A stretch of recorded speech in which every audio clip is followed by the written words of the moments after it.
Right, good afternoon. My apologies for being late, but I've come from Ipswich where I had some urgent matters to deal with this morning. But in any event, I've made it here.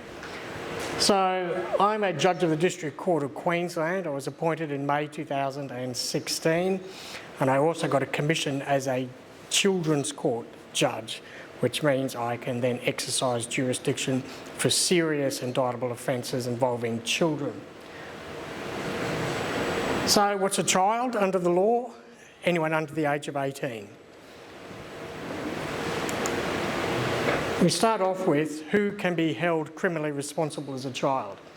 Under the Queensland Criminal Code, a person under the age of 10 years is not criminally responsible for any act or omission. Normally when we talk about acts, we're talking about positive criminal offences.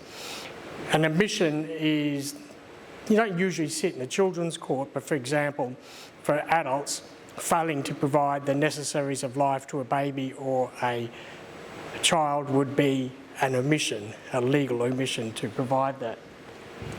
A person under the age of 14 years is not criminally responsible for an act unless it is proved that at the time of doing the act, the person had the capacity to know that the person ought not do the act. This is different from the common law. The common law has a concept called doli incapax, which is the Latin phrase, and under the common law, the prosecution must prove that the child knew that the criminal act was seriously wrong, not just merely naughty. Whereas in Queensland, all that the prosecution have to establish is that the child had the capacity to know that he or she should not do the act.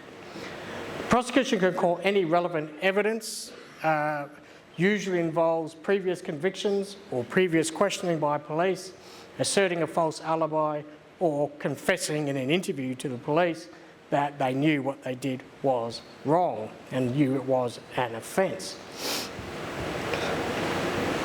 There's been a lot of debate in Australia in recent times about raising the age of criminal responsibility to 14. The Queensland government, as I understand it, is not pursuing that, but certainly southern states, particularly Victoria, and as I understand the ACT, there's a push by various people, child welfare advocates and so forth, that a child should not be held criminally responsible until they reach the age of 14. I personally don't agree with that, and that's simply because of long experience of prosecuting children when I was a prosecutor, defending children when I was a defence barrister, and of course as a judge. It's surprising what 12 and 13-year-olds can do. The youngest child I've ever sentenced was a 10-year-old. She was part of a gang who would go into stores like Big W or Target and would set fire to the clothing section, then causing a distraction so they can then steal a whole lot of items. Quite often you'll hear the argument that 10-year-olds don't belong in detention or in watch houses. It's rare for a 10-year-old to be held in detention or a watch house. That doesn't mean it doesn't happen, but it is rare. The 10-year-old I sentenced received a probation order. So that's the first part of establishing who can be criminally responsible. So the common law does not apply. So refer to this High Court case of RP and the Queen. An 11-year-old on two separate occasions anally raped his 6-year-old brother. And the prosecution relied on the surrounding circumstances to show that the child offender knew it was wrong. That included using a condom. It also included holding the little brother's mouth, covering his mouth so he couldn't call out or scream. And the High Court said that wasn't enough, that the prosecution had to produce more evidence than that. Now in Queensland, the surrounding circumstances relied on by the prosecution and RP and the Queen would have been enough. But obviously not in the common law states. The High Court says you need to get evidence of their intellectual functioning, how they were going at school, all of that sort of thing. So that's just an illustration of the difference. But it's also an illustration of the type of serious offending that young children can commit. There, the offender was 11 years of age. So in Queensland, sentencing of children and dealing with children charged with criminal offences is covered by the Youth Justice Act 1992. And the Charter of Youth Justice is set out in Schedule 1 of the Act. I'll just refer to that. Just give me a moment while I bring that up.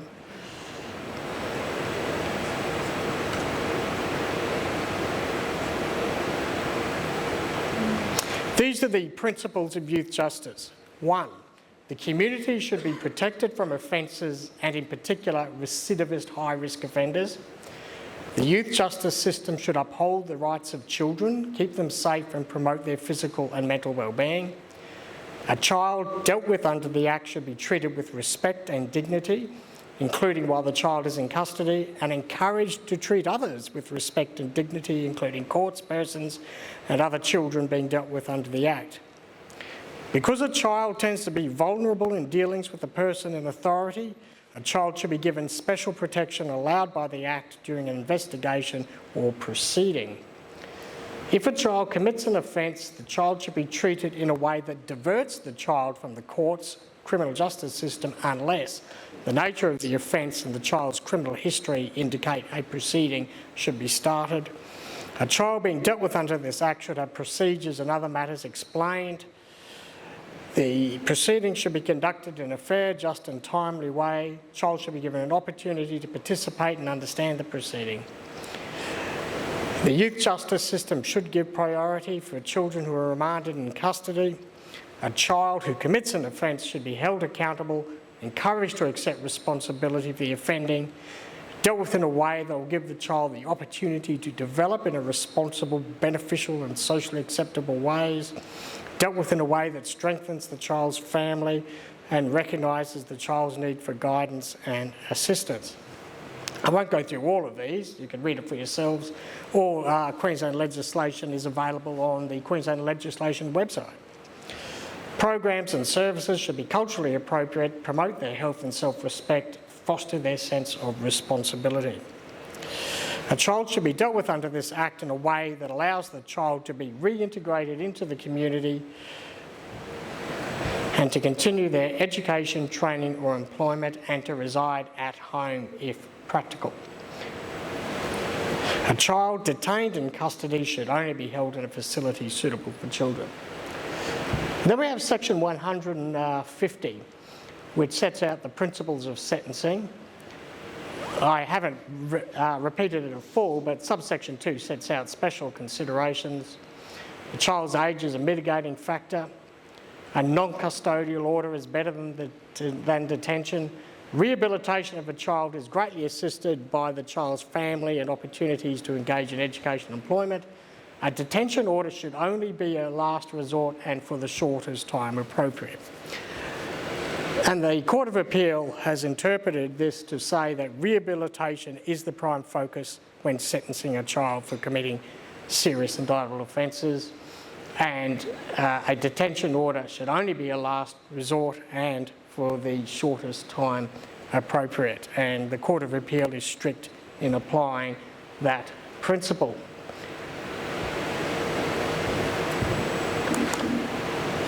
Various sentencing options, I've listed them there. The police actually have power not to proceed or to actually prosecute the offence. They can caution the child. So if it's a very simple offence, for example, like shop stealing or trespassing, the police may talk to the child's parents if available, and they can caution the child. And the caution is not recorded on any criminal history.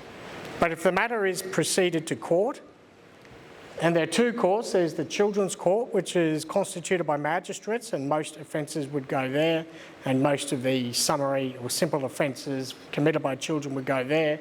The Children's Court of Queensland, of which I'm a judge, deals with more serious offences. So the various options: reprimand the child, a good behaviour order for a period, a fine. It's very rare to impose fines on children because they really don't have the capacity to pay a fine in most circumstances. Probation, which means for a period of up to 3 years, depending on the nature of the offence, they're under the supervision of youth justice. Restorative justice, the Act actually says that the sentencing court must consider restorative justice before considering any other penalty. And once again, the Court of Appeal is strict on applying that. So in a judge's sentencing remarks, you would always say, I have considered whether restorative justice is appropriate. In many cases it is, in some cases it is not.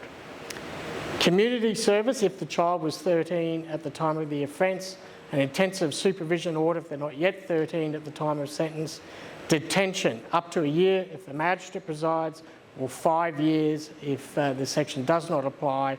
Then obviously for life offences and serious offences, higher periods can be imposed. Obviously murder would be dealt with by the Supreme Court, not by the Children's Court of Queensland, the same with manslaughter and attempted murder. So they're generally the penalties. Restorative justice, what that involves is a process supervised by youth justice where the child will meet with the victim or victims of the offence, or if the victim or victims don't want to take part in it, and quite a few don't for understandable reasons, a community representative group can appear, such as a victims of crime group. I'll just give you an example of the conditions of a restorative justice order. And there are two options. You can do a diversion referral for restorative justice. That is that it goes off to do the restorative justice process, and if successful and the child enters into an agreement, then there's no penalty, there's no recording of a conviction, there's no finding of guilt. But there's also a restorative justice order that can be made under section 192A. I'll just go through the conditions so you get an idea of what it is. So up to a period of 12 months, the child must not commit any offences.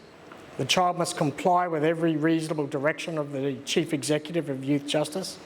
The child must report to and receive visits as directed. Either the child or the parent must notify of any change of address, employment or school. The child can't leave or stay out of Queensland while the order is in force without approval.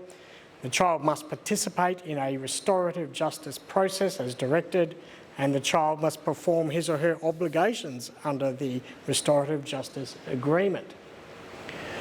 A probation order is similar, although there's no requirement to participate in a restorative justice process.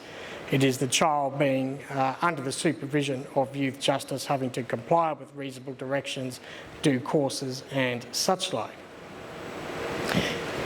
There are other possible penalties depending on the offence. For example, if the child is wilfully damaging property by graffiti, there can be a graffiti removal order, there can be a community service order.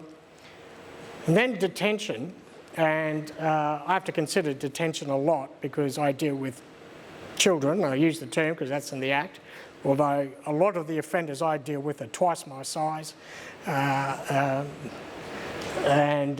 really quite menacing. And when you see the security videos of what they've done to people, it's difficult to be in the same room with them sometimes, but they are still children under the Act. So if you consider that detention is the only appropriate sentence, you then must consider a conditional release order. And new legislation which the Palaszczuk government brought in this year in response to the community concern about juvenile crime brought in a number of changes, and one of those was a conditional release order. You sentence a child to a period of detention, but it's suspended upon them being placed on a conditional release order, and that is for a period of 3 months. The new amendments, which I'll talk about soon, has increased that to 6 months. Conditional release order conditions are very similar to a probation order or a restorative justice order. Do not commit offences, comply with every reasonable direction of the Chief Executive, report to and receive visits, notify of any change of address, school or employment, don't leave or stay out of Queensland without permission. Before you can impose a sentence of detention, you must get a pre-sentence report. So what will ordinarily happen is, before the sentence date, so at least a month before, there'll be a court appearance. It's called list for arraignment, where the child and his or her lawyers come to court, the prosecutor comes to court, the charges are read out, the child will plead guilty. The prosecutor will then say, I request a pre-sentence report because the prosecution submit that detention is the only appropriate sentence.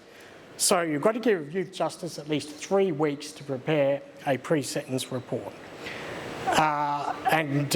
If the child is not known to the Youth Justice Service, they will interview the child and the family if possible and get a lot of background information. Quite often I'm dealing with repeat offenders, and so Youth Justice are familiar with the child offender, and often they'll attach previous reports. But include things like previous supervision history, criminal history, any time in custody and youth detention, family background, history of diagnoses of any psychological or psychiatric condition, talking to the offender, trying to get the offender to understand the impact of their offending and so forth. And then they'll make a series of recommendations, and they'll have a section saying the child, probation has been explained to the child, restorative justice has been explained to the child, a conditional release order has been explained to the child, and it'll attach, for example, a program.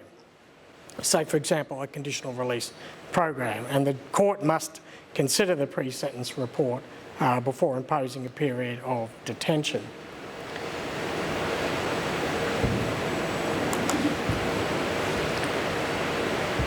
So as I said, the Children's Court judge, which is in effect the same as the District Court, can hear and decide all indictable offences other than Supreme Court offences, murder, manslaughter, attempted murder.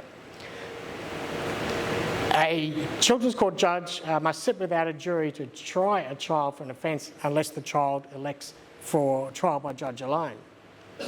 Sorry, I've got that wrong. The court must sit with a jury unless the child elects for trial by judge alone. It's up to the child to elect. It's different for adults. Okay. Most often, it's rare to have a trial, but when I do trials, it's usually trial by judge alone. So life and other significant offences. I've given some various definitions there. A relevant offence, a life offence. Life offence would be armed robbery in company or with actual violence, rape, grievous bodily harm with intent to do grievous bodily harm, and I'll talk about that in a minute. And I've given examples there. The court can impose not longer than 3 years probation and cannot detain the child for longer than 7 years. For life offence, the maximum detention period is 10 years or up to life if the offence involves the commission of violence against a person and the court considers the offence to be particularly heinous, having regard to all the circumstances. That really is a judgment call. Excuse me, if something is particularly heinous, having regard to all the circumstances.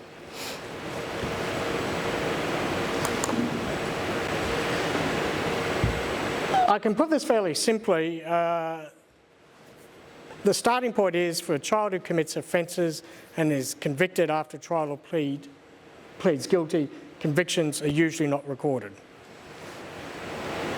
The matters that the court must take into account in considering whether a conviction should be recorded are the matters I've set out there. The Court of Appeal has made it clear that rehabilitation is the prime focus of the Act, and therefore a conviction is something that would be detrimental to prospects of rehabilitation. So it really comes down to whether the offence is so serious a conviction should be recorded, or the offender has just had such a bad history that conviction should be recorded. But even then, there's a case on the Court of Appeal called TAO. That's an abbreviated name. You don't need to know the citation. I can give it to any of you if you want to, where the Children's Court judge said that the child who'd just been up for about their third armed robbery and had breached various court orders, and the Children's Court judge said, well, enough's enough. A conviction has to be recorded at the least. Court of Appeal said no, that was a wrong exercise of discretion, and overturned the recording of a conviction. Importantly, a child offence is not admissible when the adult is before the court unless a conviction is recorded. So quite often you'll have a case where an adult comes for a sentence, say for an armed robbery, and no criminal history. Simply from long experience, you can suspect that someone wouldn't just go out and commit this type of offence. And you might suspect that they've done this before as a child, but you're not allowed to know about it unless a conviction has been recorded. And that's an important difference. My own personal view is that there should be at least a threshold. If an offender is committing life imprisonment offences, a sentencing court for an adult should know whether they had committed similar offences as a child, regardless of whether a conviction is recorded or not. But other judges would probably differ on that view. In any event, that's the law. So if a conviction is not recorded, then the sentencing court as an adult won't know about it. As simple as that. I talked about a pre-sentence report. The court must state its reasons for imposing detention, but judges will state their reasons for imposing a sentence in any event. The child must serve 70% of the detention unless the court considers there are special circumstances, then release from less than 70% to 50%. So 50% up to, say, 69% can be imposed if there are special circumstances. This is different from the adult sentences. If you're sentenced to a term of imprisonment as an adult, let's say 3 years as an example, for your standard armed robbery of a 7-Eleven at knife point to steal tobacco and money. Normally in Queensland, you get a discount for a plea of guilty of about a third. And say a 3-year sentence, you'd get released from prison after 12 months. Under the Corrective Services Act, which governs adult prisons and sentences, if there's no early release on parole or whatever, excuse me, you're eligible to apply for parole after serving 50%. But for children, for some historical reason that I'm not quite sure of, for any period of detention, the child must serve 70% unless the court finds there are special circumstances, then released from less than 70% to 50%. And when they are released, they're on a supervision order until the expiry of their sentence. I've already explained conditional release order. The recent amendments, as I've said, have increased the period to 6 months.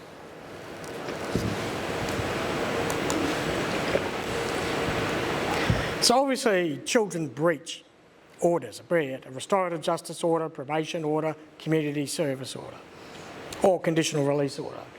And the court has various powers to deal with a breach if youth justice decide to take breach action. They may not. They might exercise their discretion to simply give the child a warning and not take the matter back to court. But the matter does come back to court. The court has various options, including resentencing the child for the original offences.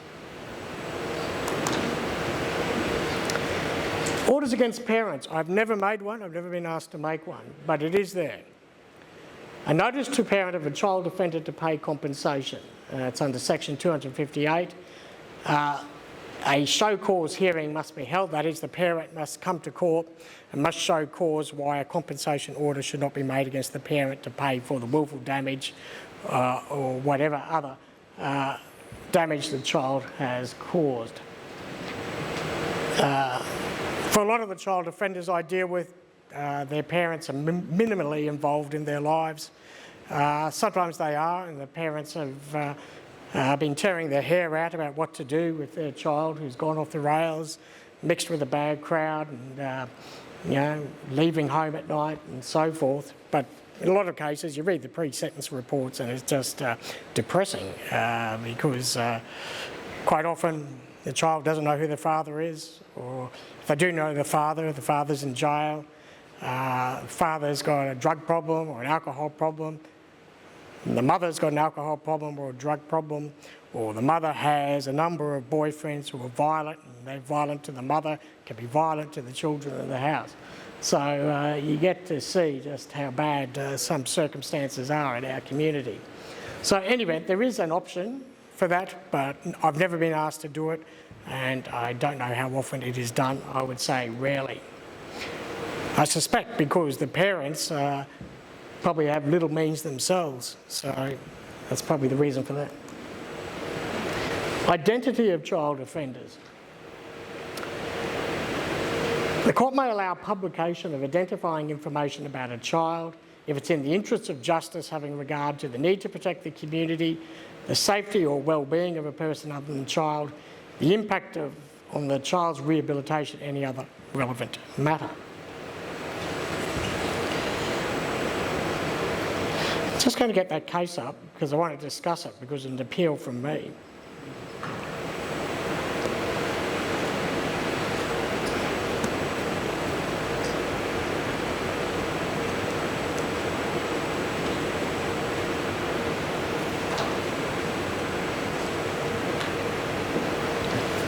So the offender was a 17-year-old, so he was just below the adult threshold of 18, who had these fantasies for some time of killing someone.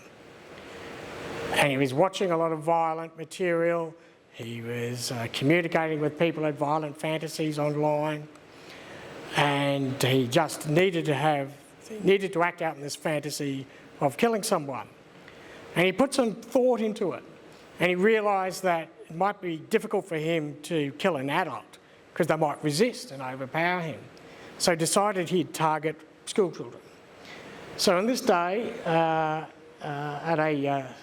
near a state school in the Logan area, he laid in waiting, armed with a Stanley knife, and the complainant was a 12-year-old child, grade 7 girl, who'd walked through this underpass and was coming out when she was set upon by the offender, who just repeatedly attacked her face and neck with the Stanley knife.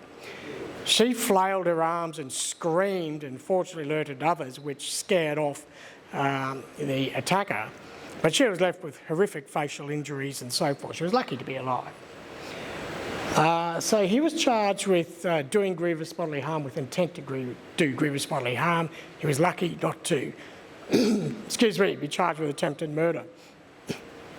I had a pre-sentence report which says that he lived with his mother, had so much difficulty with him in his teen years, and that he was just aggressive and disobedient and just kept going into his room and just watching this vile material and so forth.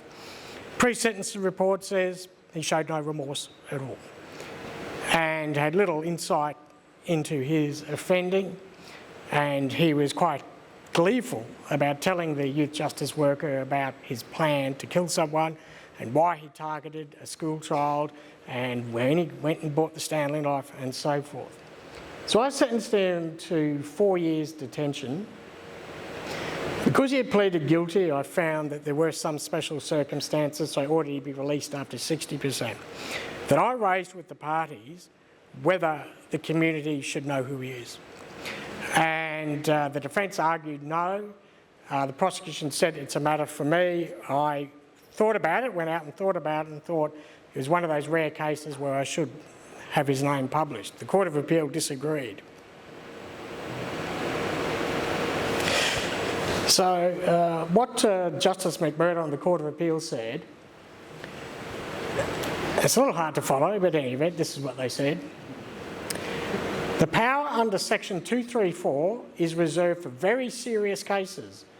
Not only must there have been a life offence which involves the commission of violence against a person, and which was a particularly heinous offence in the circumstances, which I found, but also the court must be satisfied that notwithstanding the impact of publication on the child's rehabilitation, there are countervailing considerations which warrant the order being made. They concluded this was not a case where the nature of the offence was considered by the judge to warrant a sentence in excess of 10 years, but where the ultimate order resulted from extraordinary mitigating factors. It was a case where the nature of the offence, having regard to all the circumstances, was not considered to be so severe as to warrant a sentence of more than 6 years. I won't go through all the details of that because I personally have a little limit the discretion to identify a child depending on what penalty you impose. But in any event, the Court of Appeal said I was wrong to notify the public of who that person is. I can only hope that he has mended his ways and has, while he's been in detention, he'll probably be released, probably has been released, and that he doesn't do it again. So then come to the recent changes that were brought in by the government. Under the Strengthening Community Safety Act 2023. I won't go through all the details of it, but some of you may follow the media that some years ago the Labor Party abolished breach of bail as an offence for children, and that became a political hot potato with the LNP saying that it should be. And then with all the recent outcry about offences being committed by children over the last few years up in North Queensland, here in South East Queensland and elsewhere, they then decided they would make it an offence and allow, for example, a monitoring device to be attached. I can only go on what I just read in the paper, but I think it's rare for a monitoring device to be placed on a child charged with serious offences. Relevantly, a new provision is serious repeat offenders, section 150 capital A, which allows a court, on application by the prosecution, to declare the child a serious repeat offender if at least one detention order has previously been made against the child in respect of a prescribed indictable offence, and their most serious offences, and there's a report. The court has regard to the child's previous offending history and bail history and any efforts at rehabilitation, any other matter. The court is satisfied that there is a high probability that the child will commit a further prescribed indictable offence. So the most common offence I would deal with for children is armed robbery in company, where juvenile offenders form a gang and they either rob liquor stores or 7-Elevens, service stations, at night point, sometimes other weapons, or they form a gang. If they haven't got a weapon, they'll beat up kids at a train station to steal their phones usually, or sometimes their other property, and quite considerable violence can be meted out to them. So what this provision allows now is that if a child has a previous history of, say, armed robbery in company, and they've previously been sentenced to detention and they're back before the court for another armed robbery in company with personal violence or whatever, the court can make a declaration that they're a serious repeat offender. What's the effect of it? It simply goes on the court file, and if the child commits yet another serious offence, say like armed robbery in company with personal violence, the sentencing court must have primary regard to the fact that there was that declaration and factor that into the sentence. So the effect of it, we don't know because it's extremely new. I haven't had an application to deal with it, but it will probably mean that it's a significant aggravating circumstance that they are a serious repeat offender. Of course, we know who the serious repeat offenders are anyway, because they come before our courts, whether it be in Ipswich where I'm sitting these 2 weeks, or Beenleigh where I normally am, and so forth. I can remember just before I got appointed, I'd been a prosecutor and a defence barrister for many years, and I thought nothing could shock me anymore. And then I got to the bench and I still continue to be shocked just how depraved human behaviour can be. I won't want to give the details, but I dealt with a torture case where a 17-year-old, in essence, detained this woman. The woman was there to buy drugs off him. He was there with his mates in the house, and he was just living in this garage. And the woman had bruising on the face, and the offender asked what that was about and said, "Oh, my boyfriend keeps beating me up and I had enough and I went to the police and he's in jail now."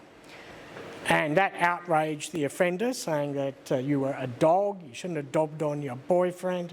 So then for the next several hours she was restrained, made to walk around like a dog, bark like a dog, eat dog food, and I won't spare you the rest of the details, but involve the family dog. So that just shows just how bad things can get. So it is a major concern. I'm really not quite sure what the courts can do about it. But as I say to most of the offenders, by the time it gets to the courts, it's too late. The damage is done. Someone's been badly hurt or sexually assaulted, or their homes have been broken into, their cars have been stolen, set on fire, and so forth. So there really needs to be some strong community intervention at an early stage. And some of the pre-sentence reports I see, you really wonder how the children remained in the homes they did.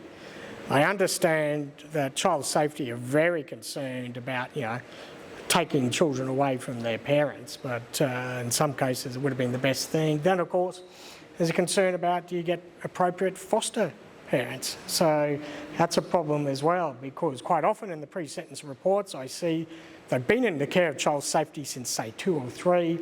They moved from foster home to foster home, being in care. They've been abused in foster care, and that's why they end up in the streets at the age of 10 or 12, and they're abusing drugs and so forth. So it's a real challenge, but it just really means I think a lot more resources have to be devoted to child welfare and child safety. Obviously, you teachers all know about your duties about suspected child abuse or neglect, and your duties to report that. But you keep going, society depends on all of us to keep fighting the good fight. And when I was at the bar, because a lot of barristers, particularly if they've had a few drinks, bemoaned, what's the point? People keep committing offences, they keep getting locked up, we're not changing anything. And I said, well, if you can change one person, you've done a really good job.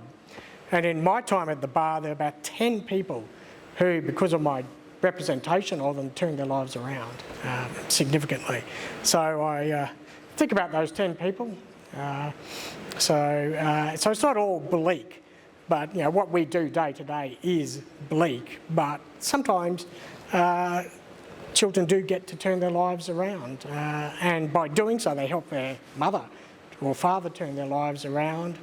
You often quite see grandmothers coming and grandfathers coming to the care of children a lot, but at the end of the day, a lot of these children just don't have a safe, stable home to go to at night, which is why they're out in the street. That's why they're vulnerable to being sexually assaulted or physically assaulted by older people.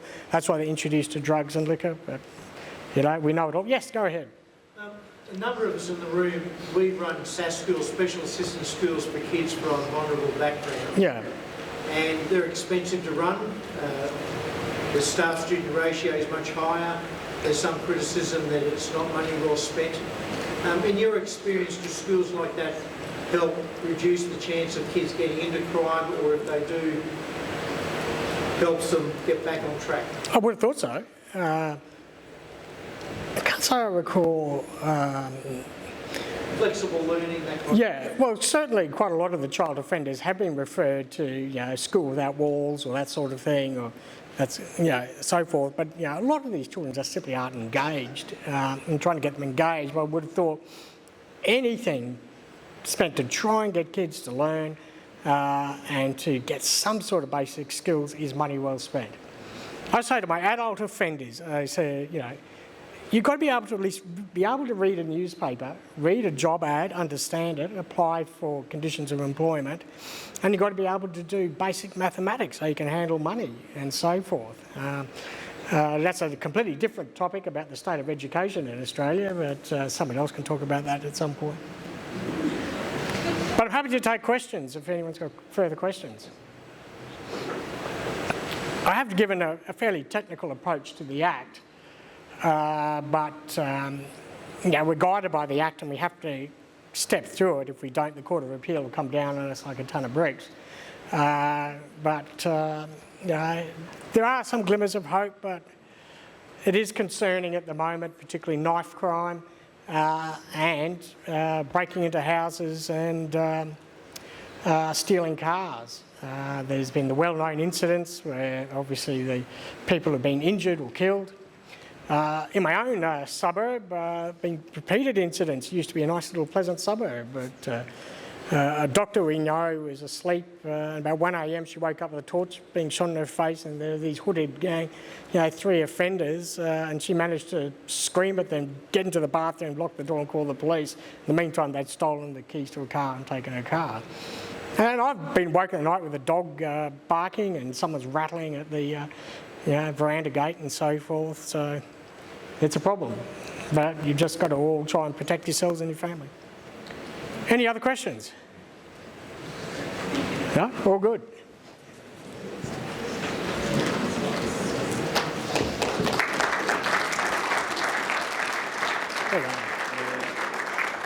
Thanks very much, Judge. It's been great.